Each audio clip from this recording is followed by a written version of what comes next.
Hello everyone. In this video I am going to discuss various bread diseases. My name is Chef Himraj.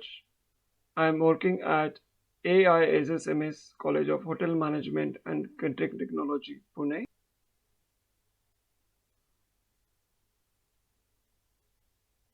Objectives of this video are to explain various types of bread disease and to control bread disease. Let's move on.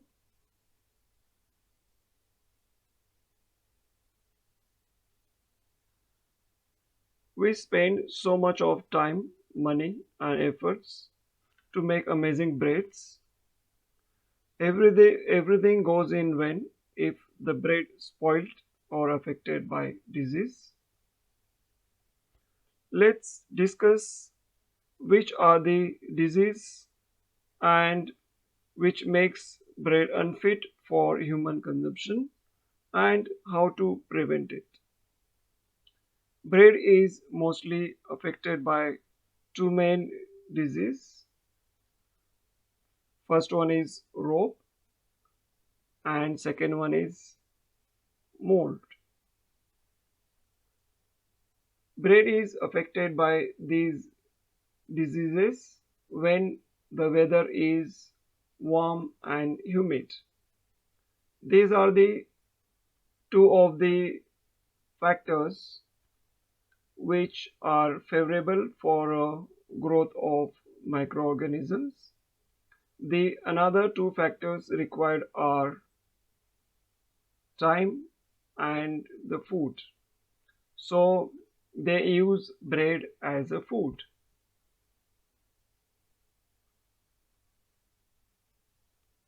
So the first bread disease is a rope.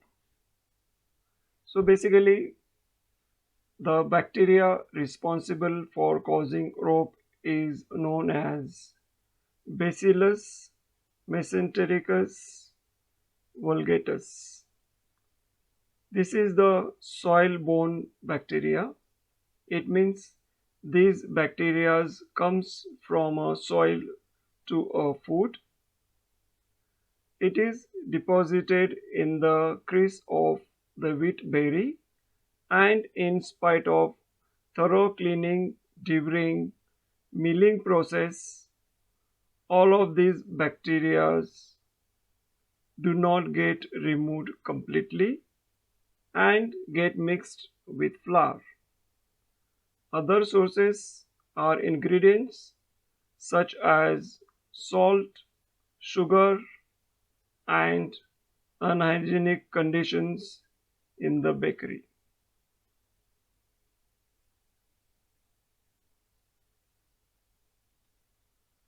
Symptoms of rope.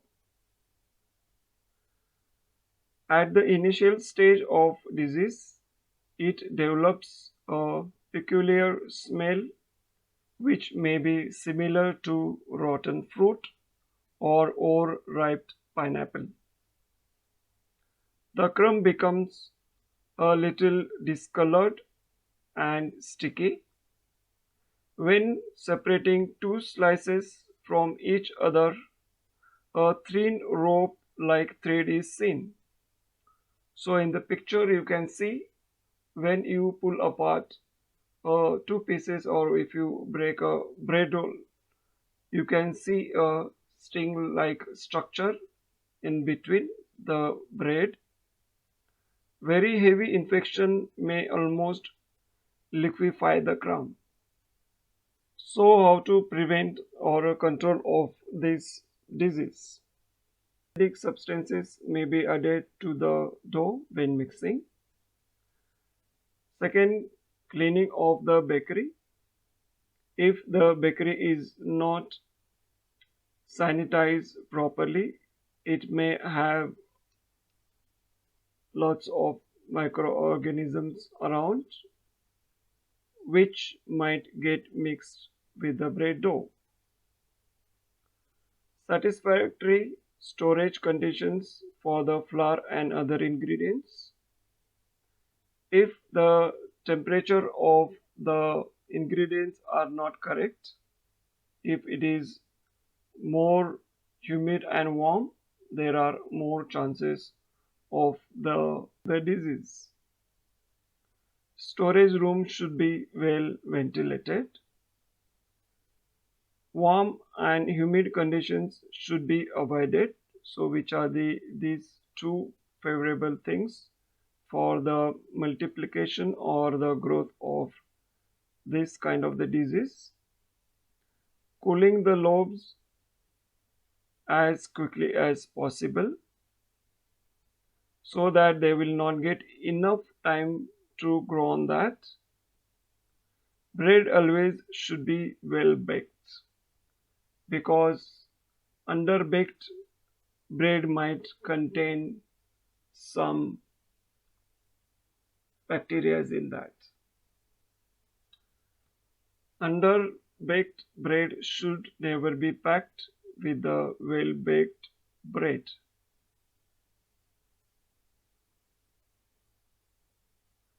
Let's discuss the second disease, which is mold.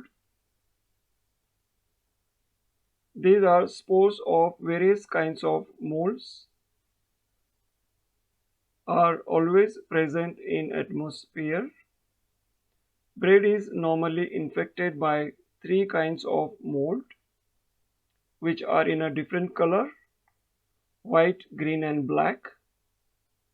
So white one are Mucormycido, greening or bluish one are Penicillium aspergillus, and black one are Aspergillus niger. Now let's watch the video on the molds.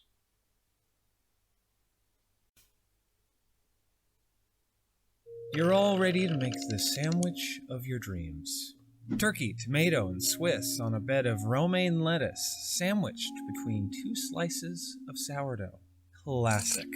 But oh no! What's this? Mold? Ugh. But look, good news. The mold's only on part of the bread. So I could just cut that away and be fine, right?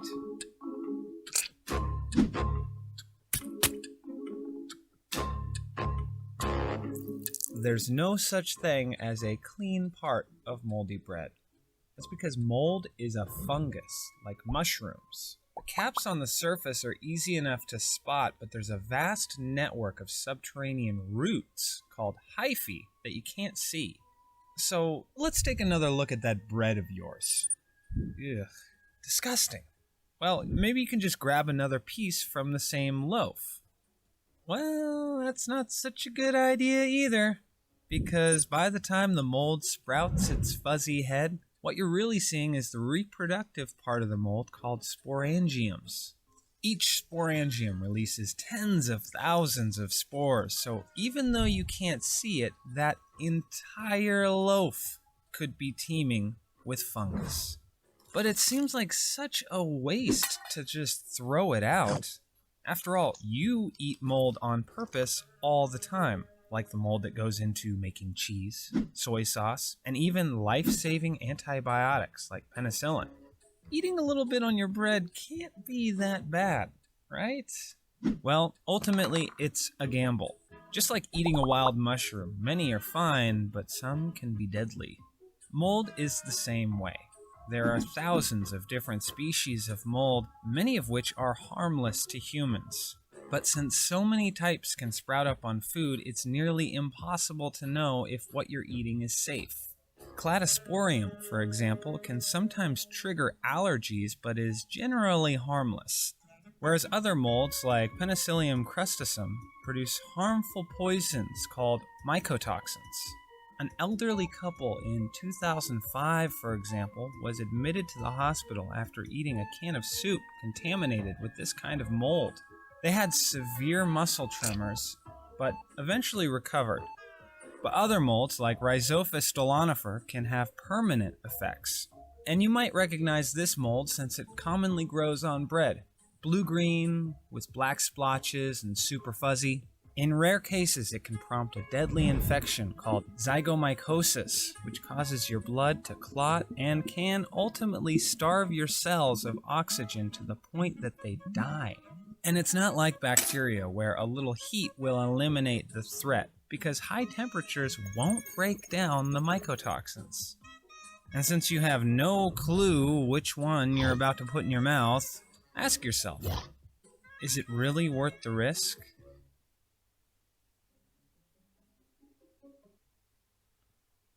I am sure after watching this video, you will not even try to eat a bread which is partially affected by a mold. So let's move on the next.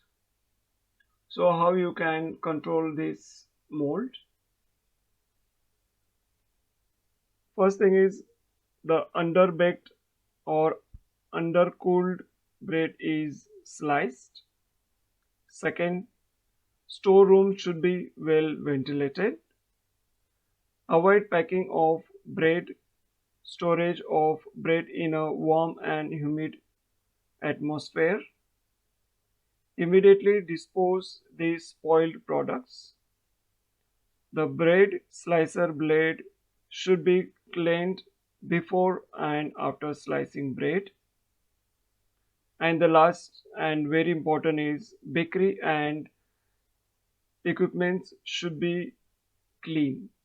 So you make sure that your all equipments are cleaned properly before you use it.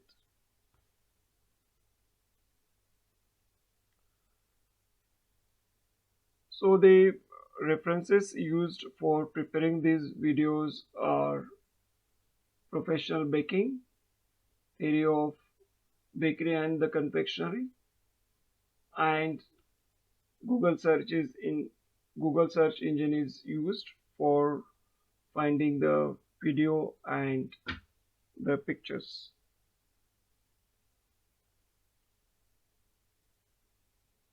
Thank you very much.